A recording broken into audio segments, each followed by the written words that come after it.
আজকের গল্প বজ্রপাতের ভূত।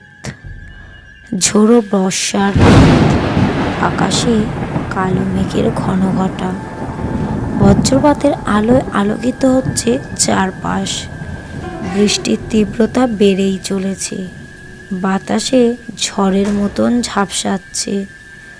এই রাতেই একটা পুরনো বাড়ির ধ্বংসের দ্বার প্রান্তে।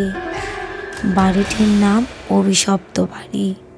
কেউ জানে না কেন, কিন্তু এটি বহু বছর ধরে খালি, ভেঙে পড়েছে।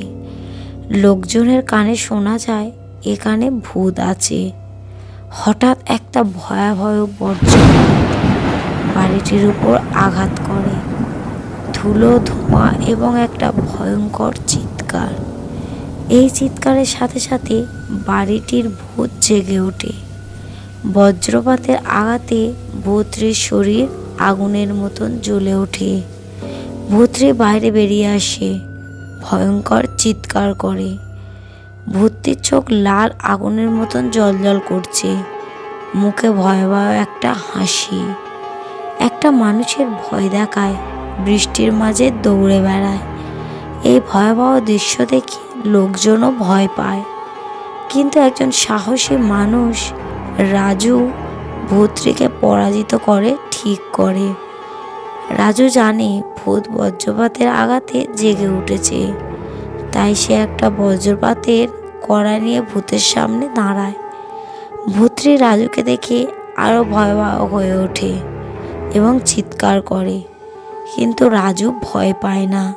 সে বজ্রপাতের কড়া নিয়ে ভূতটিকে আঘাত করে।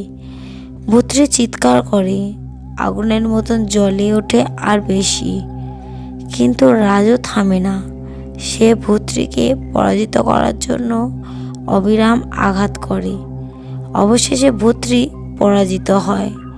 এটি একটা ধোঁয়ায় ঝাপসা হয়ে গায়েব হয়ে গেল। ঝড়ে শান্ত হয়ে যায়। রাজু ভূতটিকে পরাজিত করে এবং লোকজনকে বজ্রপাতের ভয় থেকে মুক্তি দিয়েছে।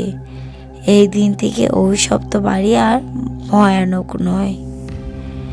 গল্পটি কেমন লাগলো কমেন্ট করবেন এবং একটা লাইক করবেন। আরও নতুন নতুন গল্প পেতে চ্যানেলটিকে সাবস্ক্রাইব করবেন।